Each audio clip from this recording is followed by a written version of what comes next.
neste momento Flávio Bolsonaro humilha esse pessoal. Olha a cara de tacho desse povo aqui, ó. Você vai prestar atenção que a partir desse momento eles começam a olhar para o celular para ver se chega da assessoria alguma resposta pelo fato dele ter acabado de falar na televisão que a Rede Globo recebeu 160 milhões do Vorcaro entre 2025 e 2026. Aí é diferente, Júlia. Aí já se sabia quem era o Vorcaro e mesmo assim a Rede Globo recebeu o dinheiro deles. Repara que eles começam a olhar para o celular para ver se eles recebem alguma resposta sobre isso. Inclusive, o Daniel Vorcaro, o banco dele, botou 160 milhões de reais na Globo. Programa do Luciano Huck, entre 2025. Saiu na CNN um detalhe que tem pouca gente percebendo sobre o áudio do Flávio com o Vorcaro. O ponto é o seguinte: a delação do Vorcaro, negociada com a PGR do Gonê, coincide com o vazamento desse áudio. Fala pessoal, sejam muito bem-vindos, o meu nome é Bruno, começando mais um giro de notícias, mas antes eu peço que você se inscreva no canal, deixe o seu like, compartilhe o vídeo e ajude esse conteúdo a chegar a mais pessoas. Bora para o vídeo!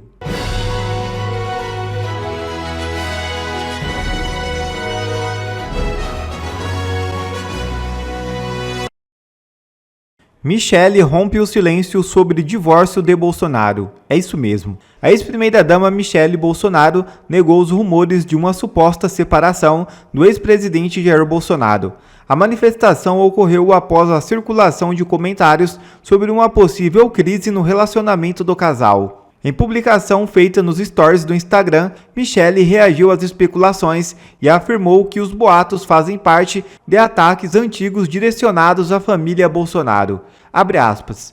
Esse é o desejo dessa parcela da banda podre, desde os tempos da presidência da República. Fecha aspas. A declaração foi uma resposta a um vídeo divulgado pelo analista político Eduardo Bisotto. Na gravação, ele afirmou ter recebido informações indicando que Michelle e Jair Bolsonaro teriam enfrentado uma forte discussão na residência da família em Brasília. Segundo o comentarista, aliados do ex-presidente afirmariam que Michelle estaria adiando um eventual divórcio por razões estratégicas relacionadas ao cenário político e eleitoral. Ao rebater a informação, Michelle Bolsonaro reforçou que o relacionamento segue estável e ironizou os rumores envolvendo a vida pessoal do casal. Abre aspas. Sinto decepcioná-los, mas o meu galego e eu estamos mais juntos do que nunca. Cuidado, hein? A inveja mata. Fecha aspas. Declarou a ex-primeira-dama. Vídeo flagra a atitude estranha de Fux diante de outros ministros. É isso mesmo. Na posse do Cássio Nunes Marques como presidente do TSE e o André Mendonça, seu vice, uma cena chamou a atenção. Publicamente, o ministro Luiz Fux simplesmente ignorou o Gilmar Mendes, o Alexandre de Moraes e o Cristiano Zanin quando passou à frente deles. E observem que bem na frente dos três, ele faz um gesto com a mão direita levando à boca. Teria algum significado? Deixem nos comentários. E ao vivo na Globo News, Flávio acaba com narrativas frente a frente com os jornalistas. Veja o vídeo. Eu não sei se meu coração vai aguentar essa montanha-russa emocional que vai ser essas eleições de 2026. Gente, eles vão vir com tudo. Mas olha o que aconteceu hoje. Vamos fazer uma contextualização aqui. Nas eleições de 2018, você se lembra quando a Globo tentou encurralar Bolsonaro no Jornal Nacional, naquela sabatina, numa entrevista, e tentaram encurralar ele na questão da carteira de trabalho e de quão importante era de se pegar impostos dos trabalhadores para financiar o Ministério do Trabalho e como a carteira do trabalho, a CLT, era importante. Bolsonaro vira o jogo e fala, peraí, vocês têm carteira de trabalho assinada aqui na Globo? Não, vocês são todos CNPJ para pagar menos impostos. Aquele foi um dos momentos épicos, foi icônico a virada de jogo que o Bolsonaro deu naqueles dois jornalistas do Jornal Nacional. A gente acreditava que um momento como esse jamais seria superado, que jamais jornalistas da Globo seriam humilhados dessa forma publicamente. Até hoje, quando Flávio Bolsonaro foi dar uma entrevista na Globo News para aquele pelotão de fuzilamento ideológico que vocês já conhecem. Eles se prepararam. Eles acharam que iriam ali para tratorar, para atropelar, para humilhar o Flávio Bolsonaro. Só que eles não contavam com a resposta e com a informação que o Flávio Bolsonaro deu no meio da entrevista. Isso aqui Isso aqui precisa de muita edição. Isso aqui dá pra fazer muito meme, gente. Porque foi um dos momentos mais vergonhosos que eu já vi esse pessoal da Globo passando. Vamos lá. Desculpe interromper o senhor, só para colocar... Todo mundo sabia em 2024 que ele era enrolado. Peraí, vamos lá, para um pouquinho. Aí é aquele momento que a militância supera a razoabilidade. Em 2024, ninguém sabia nada de Daniel Vorcaro. Não havia nenhum indício em nenhum lugar que Daniel Vorcaro era um mafioso safado, como todo mundo sabe agora que ele é. Em nenhum lugar se sabia disso. Isso é mentira, isso é factualmente uma mentira. Em 2024, ele estava ganhando prêmios na LEAD, como sendo um dos melhores banqueiros, o futuro do mercado financeiro, dando entrevistas para a Rede Globo, inclusive que o enaltecia. Isso aí é demonstração de militância irracional. Continuando. Seu pai fez uma postagem dizendo que ele fazia parte do sistema. Olha, eu posso falar? Por favor. Obrigado. Vocês estão dizendo que, né, eu devia ter obrigação de saber de algo que o Brasil inteiro não sabia. Na época, em dezembro de 2024, ele era um banqueiro, né, que frequentava as altas rodas do Supremo, participava de um monte de festas com grandes empresários, financiava diversos eventos, inclusive o Daniel Vorcaro, o banco dele, botou 160 milhões de reais na Globo. Programa do Luciano Huck, entre 2025 e 2026. É dinheiro sujo? É dinheiro sujo? Vocês sabiam da origem desse dinheiro? Eu acho que não, acho que vocês agiram de boa fé. Neste momento, Flávio Bolsonaro humilha esse pessoal. Olha a cara de tacho desse povo aqui, ó. Você vai prestar atenção que a partir desse momento eles começam a olhar para o celular para ver se chega da assessoria alguma resposta pelo fato dele ter acabado de falar na televisão que a Rede Globo recebeu 160 milhões do Vorcaro entre 2025 e 2026. Aí é diferente, Júlia. Aí já se sabia quem era o Vorcaro e mesmo assim a Rede Globo recebeu o dinheiro deles. Repara que eles começam a olhar para o celular para ver se eles recebem alguma resposta sobre isso. Eventos, inclusive o Daniel Vorcaro, o banco dele, botou 160 milhões de reais na Globo. Programa do Luciano Huck, entre 2025 e... Presta atenção. Na hora que ele fala isso, repare o rosto dessa daqui, ó. Ela dá uma risadinha sem graça e já olha pro celular. Milhões de reais na Globo. Programa do Aí, ó a risadinha. Aí ela olha pro celular. Luciano Huck, entre 2025 e 2026. Nesse momento ela tá mandando assim, ó, pelo amor de Deus, me ajude aqui. Isso é verdade, chequem isso, pelo amor de Deus. É dinheiro sujo? É dinheiro sujo? Vocês sabiam a origem desse dinheiro? Eu acho que não, acho que vocês agiram de boa fé. Como eu também fui buscar de boa fé. Qual o interesse? Aqui, agora a Júlia olhando pro celular esperando uma resposta. Porque, tipo assim, ele acabou de humilhar esse povo. Do Vorcaro em mim. Ele viu, eu acho, né, tem que perguntar para ele qual seria o interesse, por que ele quis financiar o filme desse jeito. Eu imagino, Júlia, que seja com a expectativa de retorno desse investimento. Porque ele bota um dinheiro, não fez doação, não está me fazendo favor. Eu, como senador da República, na oposição do governo, não era mais o presidente Bolsonaro. Eu não tinha absolutamente nada a oferecer em troca para ele, como tem a oferecer os integrantes do governo Lula. Tá? Então foi uma relação... Repare, ela tá no desespero aqui no celular. Pelo amor de Deus, gente, isso é verdade, eu preciso responder aqui. Checa isso, por favor. Completamente contratual. Ele bota um dinheiro, a expectativa de receber um percentual em cima do lucro desse filme que vai dar. Vai ser um filme com uma grande bilheteria, um filme que tá maravilhoso.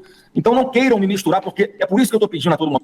Reparem nela, ela é que tá mais agitada com essa informação. Essa CPI do Banco Master, mais do que nunca ela é necessária, que é para separar bandido de inocente. Aqui, a outra recebeu alguma mensagem agora e tá checando. Eu não vou aceitar me vincularem a esses contatos espúrios que o governo do PT tem com o Vorcaro. Eu não me reuni no escurinho do cinema com ele, não. Quando eu falo, Júlia, que eu nego, na verdade, que conhecia, que eu tinha contato com ele, é porque tinha uma cláusula de confidencialidade nesse contrato. A minha relação com ele era exclusivamente para o filme. Se eu falo assim, não, eu conheço o Vorcaro. A pergunta seguinte, qual ia ser? Qual a sua relação com ele? Eu ia ter que falar do filme. Foi só por isso que eu me eximi. E lá na frente do Supremo Tribunal Federal, quando eu sou interrogado, que eu reajo daquela forma, primeiro, que a pessoa que vem me abordar, eu conheço, é desse blog aí, que é um blog claramente, historicamente, favorável ao PT e contra nós, e eu não podia, mais uma vez, falar nada sobre o filme. Mas eu ainda... Senador. Assim, ó, é investimento privado, como é de verdade. Esse pra mim foi um momento épico. Na hora que ele fala que a Globo tá recebendo recebeu 160 milhões entre 2025 e 2026... Meu amigo, 2025 o povo já sabia quem era o Vorcaro. 2026, então, o Vorcaro já estava preso. O desespero, você vê na cara, eles tentam disfarçar, mas na hora já vai no celular pedindo ajuda, pedindo arrego. Nesse momento, o Flávio Bolsonaro demonstrou uma capacidade argumentativa que poucos políticos têm. Ali, ele está indignado que estão tentando associar o nome dele a tudo isso, mas ele ainda fala... Mais à frente ele fala, é por isso que a gente precisa da CPMI do Banco Master, mais do que nunca nós precisamos, e é verdade, mais do que nunca nós precisamos da CPMI do Banco Master, nós precisamos saber quem realmente tinha algum vínculo com o Marvorcaro sem saber das suas ações criminosas, e quem sabia das suas ações criminosas recebia dinheiro para protegê-los, né? Escritórios de advocacia que recebiam dinheiro, sabiam dos crimes que ele estava cometendo e colocou o marido para proteger, ou membros do governo que recebiam dinheiro sem ter explicação nenhuma, absolutamente nenhuma, como é os ministros do Lula, como é o Rui Costa, Guido Mantega, Lewandowski. Essas pessoas precisam se explicar. Flávio Bolsonaro está de parabéns aqui. E aquilo que a gente achou que seria uma bomba foi, na verdade, um traquezinho que nem explodir direito explodiu. Como dizem, né? A montanha pariu um rato. Saiu na CNN um detalhe que tem pouca gente percebendo sobre o áudio do Flávio com o Vorcaro. O ponto é o seguinte: a delação do Vorcaro, negociada com a PGR do Gonê, coincide com o vazamento desse áudio. E dentro do STF a gente já tem informação de que o STF comemora, que os ministros, que a banda podre do STF se sente aliviada de estar deslocando para a direita e para o Flávio a crise que estava sentada no colo dos ministros. Será que esse vazamento, que claro, isso não quer dizer que o vazamento não é importante, mas será que esse vazamento não pode servir como uma cortina de fumaça encampada para a PGR fazer com que os seus parças dentro da corte se livrem da cobrança pública e da reação que a oposição estava preparando? Eu sou André Marcílio, advogado, constitucionalista e comentarista jurídico, e peço que vocês, antes de qualquer coisa, se inscrevam aqui no meu canal e deem o like, deixe o seu joinha aqui nesse vídeo. O Caio Junqueira, da CNN, publicou ontem que o Vorcaro prioriza o acordo de delação premiada com a PGR do Gonê. O entorno do banqueiro está otimista, diz a matéria. O prazo é de mais ou menos 2 semanas para fechar. A delação do Vorcaro estava enterrada e agora ela ressuscita justamente no mesmo momento em que esse áudio do Flávio é vazado. Ele chega a pedir prisão domiciliar. O Vorcaro está se sentindo nas nuvens a ponto de pedir prisão domiciliar até o julgamento definitivo. O próximo passo seria a homologação pelo André Mendonça, relator, claro, do caso Master. E tem um ponto aqui grave. A CNN escreve nessa matéria, textualmente, isso é palavra dela, aspas, que o Procurador-Geral da República, o Gonê, pelas ligações que tem, em especial pelas ligações com os ministros do STF, com o ministro Alexandre de Moraes, poderia aceitar uma delação que não incluísse ministros da corte. Em outras palavras, o PGR do Gonê disse claramente ao Vorcaro e aos seus defensores, aos advogados dele, que toparia uma delação que não incluísse ministros da corte, contanto que tivesse alguma coisa a mais. E quem sabe essa alguma coisa a mais não é a faca enfiada na direita e no Flávio preservando o STF. O Matheus Teixeira, também da CNN, publicou hoje de madrugada o complemento desse cenário. Uma ala do STF acredita que a pressão da corte já comemora e diz para quem quer ouvir que a pressão contra a corte vai arrefecer, vai melhorar nos próximos dias. Bom, com base no que eles estariam dizendo ou esperando ou aguardando isso? Se esse é o bastidor dentro do STF, é porque eles estão realmente acreditando que o Gonê vai aliviar para eles, vai aprovar uma delação seletiva e que talvez esse áudio seja a troca para que a troca da PGR com o Vorcaro para que a delação siga adiante e a crise se desloque para a direita, a crise se desloque para o Flávio e deixe de estar nos holofotes, os holofotes dedicados ao STF. É importante que a gente também entenda que era um momento de reação institucional da direita. A direita estava indo para cima depois da suspensão e congelamento do PL da dosimetria, da lei da dosimetria. A direita estava indo para cima, dizendo que vai haver anistia, dizendo que até a PEC das decisões monocráticas, dizendo que ia ter impeachment de ministro do STF ainda esse ano e agora